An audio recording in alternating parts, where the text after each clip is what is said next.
Hi, this is Jackie Bolt with the Photographer's Dream House, and this is the Wedding Photography Pricing Workbook Walkthrough. We'll start out on the instructions page where you can see the worksheets and their descriptions, as well as the cell colors and their descriptions. The blue and yellow cells you should focus on while filling this workbook out. Those are the only cells that you can change or edit. Finally, make a note of the cells that have the red triangle up in the corner. If you hover over them with your mouse, a yellow note will appear that has a more thorough description or a helpful tip. So we'll get started on the expenses tab. And this is where you would put in all of your expenses, fixed, variable, business expenses, your expenses per wedding. Do not include your cost of goods sold here. That will be covered on the next worksheet. So we'll start and put in, maybe I have a rent for $200 and I am going to put in an annual amount for my liability and equipment insurance. We'll put $250, and again that calculates out your monthly cost. That will total your monthly expenses here for $220. I want to add in furniture, monthly amount of $25, and decoration we'll do $20.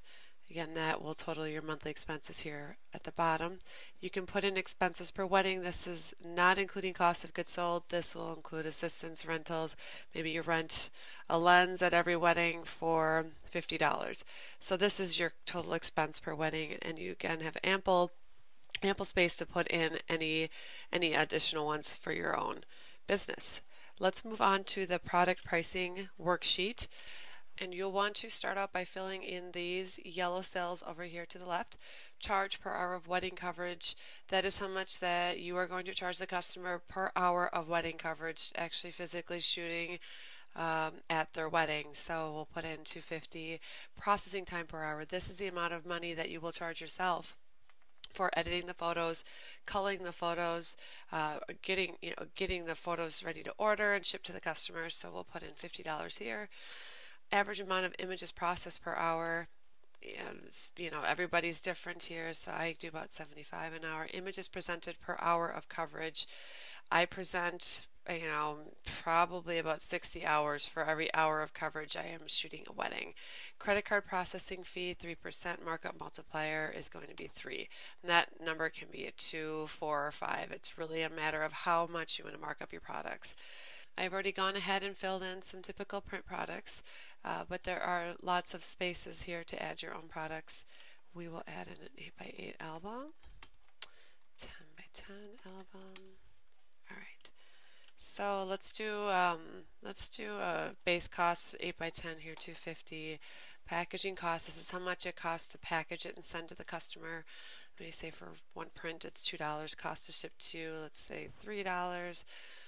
And processing time for that 8x10 is 10 minutes. Again, this ties into your processing time per hour up here. This will auto-calculate your processing time cost. Total product cost of goods sold here is your $15.83. That totals all of these amounts there. Suggested retail price per product. This is based on your cost as well as your markup multiplier. Then you have the ability to put in your actual retail price per product. I am going to put in $40. Shows your net profit, and this percentage is the percentage of cost of goods sold. So the $15.83 is going to be 39% of the $40. So we will go back over and fill in an 8x8 album. We'll say $125. Packaging cost maybe $25. Cost to ship the product to you $15. Processing time for this is obviously going to be a lot longer than the 8x10. For me to put together an 8x8 album, I'll maybe put 3 hours. So there's $150. Total product cost of goods sold. Suggested retail price for the product, $945. Actual retail price, maybe I want to charge, $850. And it's showing that my profit right here, $535, and this is my percentage of cost of goods sold. So, with that, we'll move on to the package builder, which will pull in your products that you put in here as well as their actual retail price, and that will carry over into this section here. This will help you build your wedding packages. We'll start out by putting in your hours of coverage for each package. I'll do 8 hours for package 1, 10 hours for package 2. For package 1, we'll do 3 8x10s, and for package 2, we'll put in 1 8x8 album. You can see your a la carte value of the package auto-populate here. Your retail value of the package, you can again customize however you want. I will put in we'll do maybe 3,300. Okay. And then you put in your cost to ship to the client, and that is taken out of your profit. These number of hours is pulled from the charge per hour of wedding coverage. So if you were to increase that to 300, that will change your product package price here. And we'll change that to 2,400.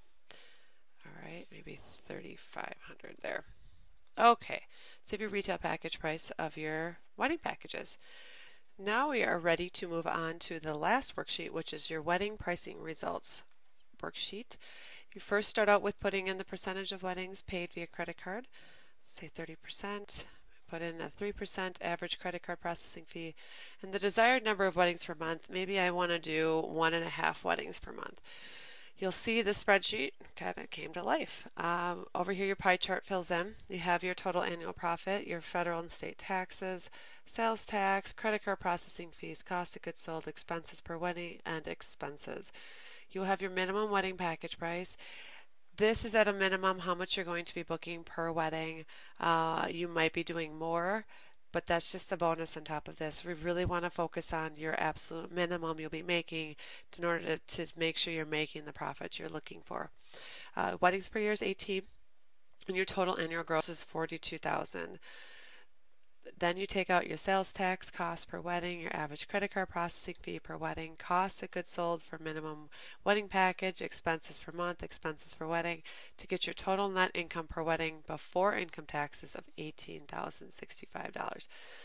That is help to calculate your total annual income. You take out your federal and state income taxes to get your total net annual profit and your total net profit per wedding. And this is after all taxes and expenses. If you want a separate calculation to see your total net hourly rate, you can punch in your average number of hours worked per week. I'm going to put in 10 hours a week, probably more like 15, maybe 20, and you can get your hourly rate here. This is really nice to see. Maybe I want to make a little bit more per year, but I really can't do more weddings. I can go over and change my, let's say my charge per hour I want to increase to $3.25 an hour, and see the impact that would have on these packages. So I want to increase my minimum package price to maybe $2,700 and increase this one to $3,800. Come back over to wedding pricing results, and you can see that chart shift, and I can make an extra $3,000 a year. You can also change around maybe you don't want to pay credit cards, and that would help a little bit with your expenses. If you want to cut out some of your expenses, I don't want to do any furniture or decoration expenses. That also shifts the pie chart as well. So, and doesn't make a huge difference to my total net annual profit, but it does help a little bit. And that completes my wedding photography pricing workbook walkthrough. I want to thank you for listening and for watching, and I hope you have a great day.